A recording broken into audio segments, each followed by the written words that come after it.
नमस्कार, मैं विपिन पालीवाल एक बार फिर से आपका स्वागत करता हूं आपके अपनी क्लास, आपकी अपनी कक्षा इंग्लिश सूत्रा में। कैसे हैं आप लोग?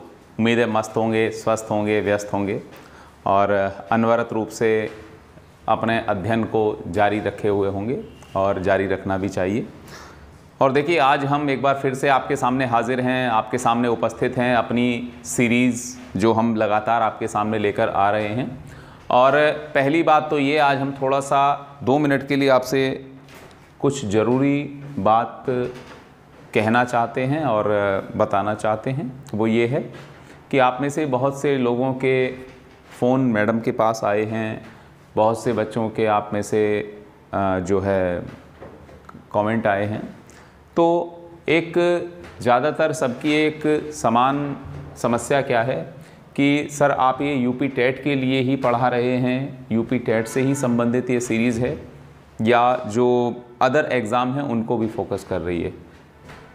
तो मेरे भाइयों, मेरे बंधुओं, मेरी बहनों, देवियों, सज्जनों, ये जो सीरीज़ हम आपके लिए लगातार लेकर आ रहे हैं इतनी मेहनत के साथ, ये केवल यूपी टेट ही नहीं, ये सुपर टेट, बार बार सुन लीजिए, हमने लास्ट लेक्चर में भी बताया था, ये सुपर टेट के लिए भी है, ये यूपी टेट के लिए भी है, ये सी टेट के लिए भी है, ये एलटी ग्रेड का जो एग्ज़ाम है उसके लिए भी है। ठीक, लेकिन समस्या क्या है कि आप लोग सिलेबस आप लोग देखते नहीं हैं, सिलेबस को कभी एनालिसिस करते नहीं हैं, सिलेबस को कभी पढ़ना नहीं है, बस सीधे उठाकर कमेंट कर देना है। ठीक, तो थोड़ा सा इस चीज़ को ध्यान रखिए कि ज़्यादातर चीज़ें लगभग सभी एग्ज़ाम में कॉमन हैं, सेम हैं। तो बार बार इस चीज़ को फ़ोन करके पूछना या कमेंट करके पूछना कि सर क्या ये उसके लिए है, सुपर टेट के लिए, सुपर टेट का करवा दीजिए प्लीज़, रिक्वेस्ट है। अरे तो मेरे भैया, मेरे भाई, मेरे बंधु, मेरे बहनों, थोड़ा सा इस चीज़ को ध्यान रखिए कि ये सुपर टेट के लिए भी है, ये यूपी टेट के लिए भी है, ये आपका आने वाला भविष्य में जो एलटी ग्रेड एग्ज़ाम है उसके लिए भी है। तो थोड़ा सा चीज़ों को ध्यान से रखिए, ध्यान से देखिए, ध्यान से समझिए, थोड़ा गंभीर हो जाइए, थोड़ा सीरियस हो जाइए। और एक और बात, हमने जो लास्ट लेक्चर में आपसे बात की थी, जो पूछा था कि भाई हम लोगों की कोशिश है कि हम एक लाइव सेशन लाने की के प्रयास में हैं। एफ़र्ट हमारा होगा कि हम आपके साथ लाइव जो है प्रैक्टिस जो है ये लेकर आएँ, सीरीज़ लेकर आएँ। तो आप लोग कमेंट के माध्यम से ज़रूर इस चीज़ को बताइए कि आप लोगों के लिए लाइव सेशन शुरू किया जाए, स्टार्ट किया जाए या ना स्टार्ट किया जाए। तो आज आप लोग ज़रूर इस बात को बताइएगा कि लाइव सेशन हम लोग आपके लिए लाएं या ना लाएं, क्योंकि ये सारी चीज़ें आपके समर्थन पर, आपके सपोर्ट पर डिपेंड करेंगी। आप यदि चाहते हैं कि लाइव सेशन आपको मिले, और दूसरी बात ये है कि हमारा लाइव सेशन सेम ऐसा होगा जैसा इस समय हमारी सीरीज़ चल रही है। ठीक, दूसरी बात ये है कि कुछ बच्चों का कहना ये था कि भाई टाइम ख़राब होता है, ये होता है, वो होता है। तो देखिए, टाइम ख़राब आपका जिस चैनल पर या जहां होता होगा वहां होता होगा, कम से कम इंग्लिश सूत्रा के इस प्लेटफॉर्म पर तो आपका टाइम ख़राब नहीं होगा। दूसरी बात है, हम लोग ना तो उस तरह के लोग हैं, ना हम उस तरह के टीचर हैं कि भाई हम फालतू की इधर उधर की बात करें। तो सीधी बात ये है कि जैसे आपको सीरीज़ में पढ़ाया जाता है, चीज़ों को बताया जा रहा है सीरीज़ में, वैसे ही ऑनलाइन भी, वैसे ही आपको लाइव सेशन में भी उसी तरह से टू द पॉइंट आपकी चीज़ें बताई जाएंगी। बस लेकिन ये चीज़ें आपके सपोर्ट पर हैं। यदि आप लोग कहेंगे कि भाई लाइव सेशन में आप लोग जुड़ने के लिए तैयार हैं तो हम लाइव सेशन स्टार्ट करेंगे, अदरवाइज़ फिर जो होगा फिर देखते हैं। तो आप लोग कमेंट के माध्यम से बताइएगा ज़रूर। तो देखिए, आज हमारा जो सेशन है वो है एंशिएंट हिस्ट्री ऑफ इंडिया पर, यानी कि एंशिएंट हिस्ट्री पर हमारा ये सेकेंड लेक्चर है। तो आइए शुरू करते हैं हम अपनी सेकेंड लेक्चर को। आज हमारा एंशिएंट हिस्ट्री से रिलेटेड जो क्वेश्चंस हैं उनकी बात करते हैं। हमने एंशिएंट हिस्ट्री से रिलेटेड एक लेक्चर हमने लास्ट क्लास में अपना किया था, लास्ट लेक्चर में। तो देखिए, यहाँ से शुरू करते हैं। आज हमारा पहला क्वेश्चन है क्या कि सारनाथ गौतम बुद्ध के जीवन से संबंधित है। यानी कि क्वेश्चन की डिमांड ये है कि सारनाथ गौतम बुद्ध के जीवन से किस प्रकार से संबंधित है, सारनाथ का गौतम बुद्ध के जीवन में क्या महत्वपूर्ण भूमिका है या रोल है। तो ऑप्शन है जन्म, निवास, प्रथम उपदेश और मृत्यु। तो सारनाथ से गौतम बुद्ध का संबंध क्या है? तो सारनाथ से गौतम बुद्ध का संबंध है उनके ज्ञान प्राप्ति के बाद प्रथम उपदेश सारनाथ में दिया था। गौतम बुद्ध ने अपना प्रथम उपदेश सारनाथ में दिया था। तो प्रथम उपदेश सारनाथ में दिया, सारनाथ में प्रथम उपदेश में पहला उपदेश। तो भैया पहला उपदेश सारनाथ में दिया गौतम बुद्ध ने, किसके बाद? ज्ञान प्राप्ति के पश्चात। क्लियर है? तो ज्ञान प्राप्ति के पश्चात गौतम बुद्ध ने अपना पहला उपदेश सारनाथ में दिया था। बनारस या वाराणसी के पास पड़ता है सारनाथ। चलिए अगले क्वेश्चन की ओर चलते हैं। अगला क्वेश्चन देखते हैं भैया, अगला क्वेश्चन क्या है हमारा। तो देखिए अगला क्वेश्चन हमारा आता है अगला क्वेश्चन है हमारा इलाहाबाद स्तंभलेख, या इसको कहते हैं इलाहाबाद प्रयाग प्रशस्ति। प्रयाग प्रशस्ति, इसको इलाहाबाद स्तंभ लेख भी कह दिया जाता है, इसे प्रयाग प्रशस्ति भी कह दिया जाता है। अब बात आती है कि प्रयाग प्रशस्ति इनमें से किससे संबंधित है? इसको इलाहाबाद स्तंभ लेख, या मैं यहां लिख देता हूं, या प्रयाग प्रशस्ति, प्रयाग प्रशस्ति। तो इलाहाबाद स्तंभ लेख या प्रयाग प्रशस्ति इनमें से किससे संबंधित है? तो समुद्रगुप्त, चंद्रगुप्त मौर्य, अशोक और कनिष्क। तो हमारा आंसर है ए, समुद्रगुप्त। तो प्रयाग प्रशस्ति या इलाहाबाद स्तंभ लेख किससे संबंधित है? तो गुप्त वंश के राजा समुद्रगुप्त से।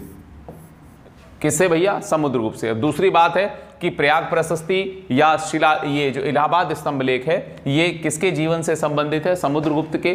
और समुद्रगुप्त के, इसमें समुद्रगुप्त द्वारा की गई उत्तर भारत की विजयों का उल्लेख है, और यानी कि समुद्रगुप्त के जीवन काल में समुद्रगुप्त के शासन से संबंधित घटनाओं का उल्लेख इसमें किया गया है। दूसरी बात है, अब ये इलाहाबाद स्तंभ लेख या ये प्रयाग प्रशस्ति जिसे हम कह रहे हैं, इसका लेखक कौन है? तो इसको लिखा किसने है? तो इसका लेखक है हरिसेन, हरिसेन, जो कि समुद्रगुप्त का एक दरबारी कवि था। तो हरिसेन इसका लेखक, इसका रचनाकार कौन है? प्रयाग प्रशस्ति या इलाहाबाद स्तंभ लेख का रचनाकार है, लेखक है हरिसेन। क्लियर? चलिए अगले क्वेश्चन की ओर चलते हैं भैया। अगला क्वेश्चन देखते हैं फटाफट। अब हमारा अगला क्वेश्चन क्या है? तो देखिए अगला क्वेश्चन है गुप्त वंश, गुप्त डायनेस्टी का अंतिम राजा। Who was the last king of Gupta's dynasty? तो आंसर क्या है हमारा? चंद्रगुप्त, स्कंदगुप्त, विष्णुगुप्त और बुद्धगुप्त। तो last king of Gupta's dynasty, तो that was Vishnugupta. Vishnugupta was the last king of Gupta's dynasty। Vishnugupta इस गुप्त वंश का अंतिम राजा था। चलिए अगले क्वेश्चन की ओर चलते हैं भैया। अगला क्वेश्चन देखते हैं फटाफट। अगला क्वेश्चन है गुप्त वंश का कौन सा राजा वीणा बजाता था? तो वीणा बजाने वाला राजा कौन था? तो गुप्त डायनेस्टी में, गुप्तास डायनेस्टी में कौन सा राजा था जो वीणा बजाता था? तो चंद्रगुप्त फर्स्ट, चंद्रगुप्त सेकंड, समुद्रगुप्त और स्कंदगुप्त। तो हमारा आंसर है क्या? तो आंसर है सी, समुद्रगुप्त। समुद्रगुप्त वीणा बजाता था, वीणा बजाने में वो पारंगत था, माहिर था। दूसरी बात यह है कि समुद्रगुप्त के सिक्कों पर उसे वीणा बजाते हुए भी उत्कीर्ण किया गया है। समुद्रगुप्त के कुछ कॉइन मिले हैं, कुछ सिक्के मिले हैं जिन पर उसे वीणा बजाते हुए दिखाया गया है या चित्रित किया गया है। चलिए अगले क्वेश्चन की ओर चलते हैं। अगला क्वेश्चन देखते हैं। अगला क्वेश्चन हमारा क्या है? अगला क्वेश्चन है भारत का नेपोलियन। ठीक, तो देखिए भारत का नेपोलियन किसे कहा गया है या किसे कहा जाता है? तो who was the Napoleon of India? तो स्कंदगुप्त, श्रीगुप्त, समुद्रगुप्त और अशोक। तो भारत का नेपोलियन किसको कहा गया है? तो हमारा आंसर है सी, समुद्रगुप्त। समुद्रगुप्त को भारत का नेपोलियन कहा गया है। देखिए अगर आपसे भारत का नेपोलियन पूछा जाता है तो आंसर होगा समुद्रगुप्त। और अगर आपसे क्वेश्चन का जो ड्राफ्ट है, क्वेश्चन की जो भाषा है, अगर वो इस तरह की हो कि इनमें से किसे प्राचीन भारत का नेपोलियन कहा गया है, तो प्राचीन भारत का नेपोलियन हो या भारत का नेपोलियन हो, आंसर सेम होगा, समुद्रगुप्त। दूसरी बात, यहाँ पर आधुनिक भारत में चलकर एक थोड़ा सा कन्फ्यूजन आता है। आधुनिक भारत की जब इतिहास हम लोग पढ़ेंगे तो उसमें हम लोग जानेंगे कि एक राजा हुए हैं, एक पहले सिख राजा, फर्स्ट सिख किंग हुए हैं राजा रणजीत सिंह। तो रणजीत सिंह को कंपेयर किया गया था नेपोलियन से, तो ये भारत का नेपोलियन तो कहा गया है समुद्रगुप्त को, जबकि प्रथम सिख राजा रणजीत सिंह को जो है वो नेपोलियन से कंपेयर किया गया था। तो सिख राजा रणजीत सिंह की तुलना नेपोलियन से की गई थी। तो क्वेश्चन का जो लैंग्वेज है, क्वेश्चन की जो भाषा है, ड्राफ्ट है, वो रणजीत सिंह पर अगर क्वेश्चन आता है तो उस तरह से होगा, इनमें से किस भारतीय राजा की तुलना नेपोलियन से की गई है, कंपेयर नेपोलियन से किया गया है, तो उस समय आंसर होगा हमारा रणजीत सिंह। लेकिन अगर कहा गया है कि नेपोलियन किसे कहा गया है, तो कहा गया है फिर समुद्रगुप्त। क्लियर। चलिए अगले क्वेश्चन की ओर चलते हैं भैया। अगला क्वेश्चन देखते हैं फटाफट।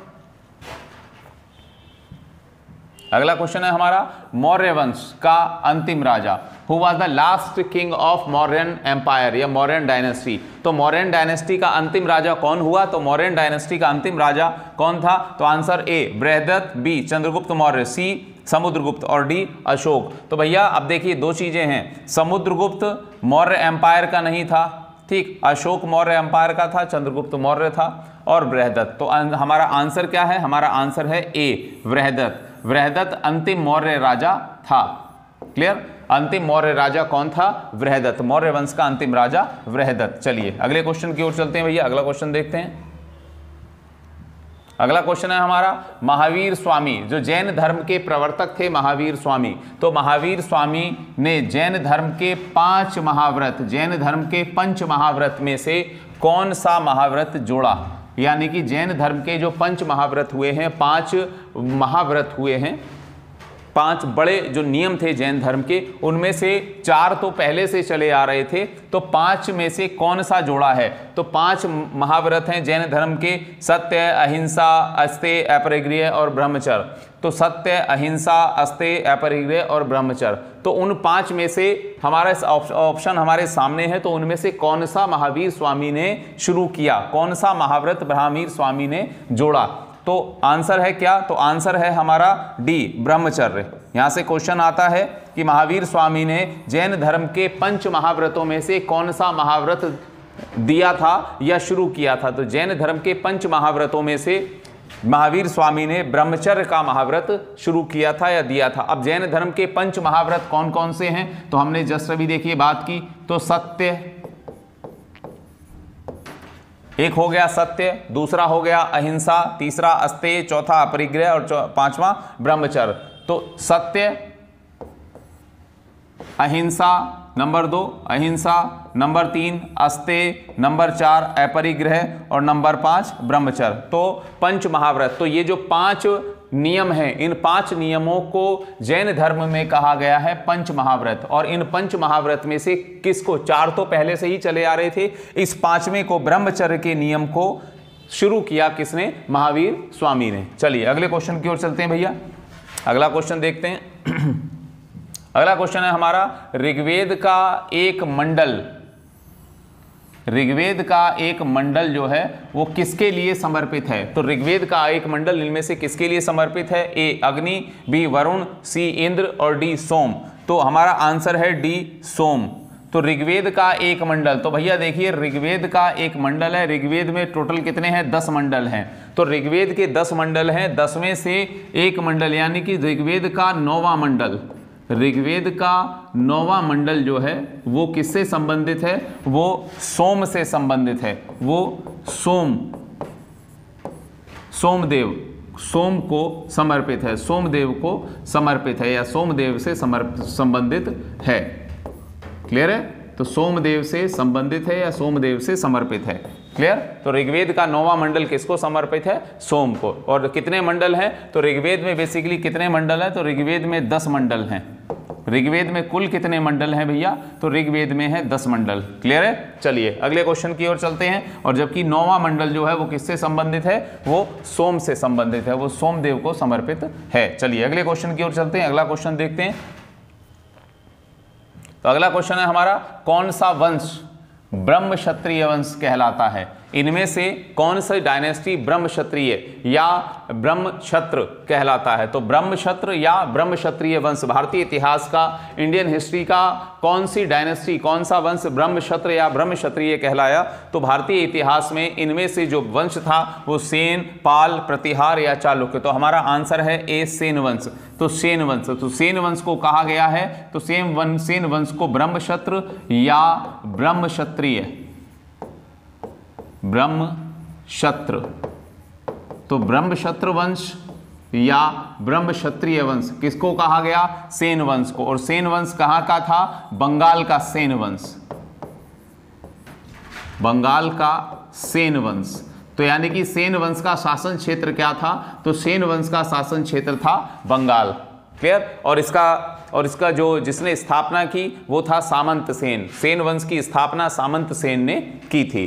क्लियर? तो भारतीय इतिहास में ये एकमात्र ऐसा वंश है जो ब्रह्मक्षत्र कहलाया। दूसरी बात है ब्रह्मक्षत्र क्यों कहा गया? क्योंकि सेन वंश बेसिकली ब्राह्मण वंश था, यानी कि ये मूल रूप से ये लोग क्या थे? सेन वंश के जो राजा थे, actually they are the Brahmins. ये मूल रूप से क्या थे? मूल रूप से ब्राह्मण थे, लेकिन क्षत्रिय वर्ण का कर्म किया इन्होंने, यानी कि क्षत्रिय का कर्म किया, तलवार धारण की। तो इसलिए क्या कहलाए? इसलिए इनको हिस्ट्री में, इनको इतिहास में जाना गया ब्रह्मक्षत्र या ब्रह्म क्षत्रिय वंश के नाम से। यानी कि ऐसे ब्राह्मण जो क्षत्रिय का कार्य करने लगे वो कहलाए ब्रह्मक्षत्र। तो ये बंगाल का सेन वंश। क्लियर? चलिए अगले क्वेश्चन की ओर चलते हैं भैया। अगला क्वेश्चन देखते हैं। अगला क्वेश्चन क्या है हमारा? अगला क्वेश्चन है ऋग्वैदिक काल में शूद्रों के देवता। तो ऋग्वैदिक काल में शूद्रों के देवता कौन थे? ए अग्नि, बी इंद्र, सी वरुण और डी पूषण। तो शूद्रों के देवता ऋग्वैदिक काल में थे पूषण। तो ऋग्वैदिक एरा में शूद्रों के देवता किसको माना गया है? तो पूषण को। चलिए अगले क्वेश्चन की ओर चलते हैं। तो देखिए क्वेश्चंस का सिलेक्शन आप लोग देखिए, हमारा क्वेश्चन को आप लोग स्टैंडर्ड देखिए क्वेश्चन का, तो थोड़ा सा आप सीरियस होइए थोड़ा सा चीज़ों को। और हाँ, और जो हमने आपसे पूछा उस चीज़ को कमेंट के माध्यम से आप लोग जरूर बताइएगा कि आप लोगों के लिए लाइव सेशन, हम लोगों की कोशिश है, हम लोग सोच रहे हैं कि भाई आप लोगों के लिए लाइव सेशन, और जिस तरह से हमारी सीरीज या जिस तरह से मैडम और हम लोगों की कोशिश है कि भाई हम लोग जिस तरह से पॉइंट टू पॉइंट आपको चीज़ें बताते हैं, आलतू फालतू की बात करने का हमारा कोई मतलब नहीं है, ना हम करते हैं, ना इस तरह से हमारा चैनल है। दूसरी कंडीशन ये है कि आप लोग बताइएगा जरूर कि किस तरह से आप लोगों के लिए चीज़ें लाइव सेशन में की जाएं, तो कमेंट में जरूर बताइएगा। चलिए अगला क्वेश्चन देखते हैं। पुष्यमित्र शुंग जो कि मौर्य साम्राज्य का सेनापति था, तो पुष्यमित्र शुंग जो कि मौर्य साम्राज्य का सेनापति था और जिसने बृहद्रथ को मारा था वो कौन था? तो देखिए अभी हमने 2 मिनट 3 मिनट पहले एक बात की थी कि अंतिम मौर्य राजा कौन था, तो अंतिम मौर्य राजा था बृहद्रथ। और बृहद्रथ की हत्या करने वाला कौन था? बृहद्रथ मौर्य राजा था, बृहद्रथ का ही सेनापति था। कौन? तो बृहद्रथ का ही सेनापति था पुष्यमित्र शुंग। और पुष्यमित्र शुंग के लिए ये क्वेश्चन है कि पुष्यमित्र शुंग जो कि मौर्य साम्राज्य का सेनापति था और जिसने अंतिम मौर्य राजा बृहद्रथ को मारा था वो कौन था? तो वो कौन था? बेसिकली ब्राह्मण, क्षत्रिय, वैश्य और शूद्र। तो आंसर ए वो क्या था? वो था ब्राह्मण। क्या था? वो बेसिकली ब्राह्मण था। चलिए अगले क्वेश्चन की ओर चलते हैं। अगला क्वेश्चन क्या है भैया हमारा? अगला क्वेश्चन देखते हैं। अगला क्वेश्चन है कुषाण वंश। कुषाण वंश का राजा कनिष्क किस धर्म का राजा था? यानी कि कुषाण वंश का जो राजा था कुषाण डायनेस्टी में, Kanishka was the famous leader of Kushan dynasty, but he was the follower of which religion? तो ये इनमें से किस वंश का किस धर्म का राजा था, किस धर्म का अनुयायी था? तो हिंदू, जैन, महायान और ईसाई। तो हमारा आंसर है सी। कनिष्क ने बौद्ध धर्म के महायान शाखा को प्रश्रय दिया था, महायान शाखा का अनुयायी था। कनिष्क महायान, बौद्ध धर्म की महायान शाखा का अनुयायी था।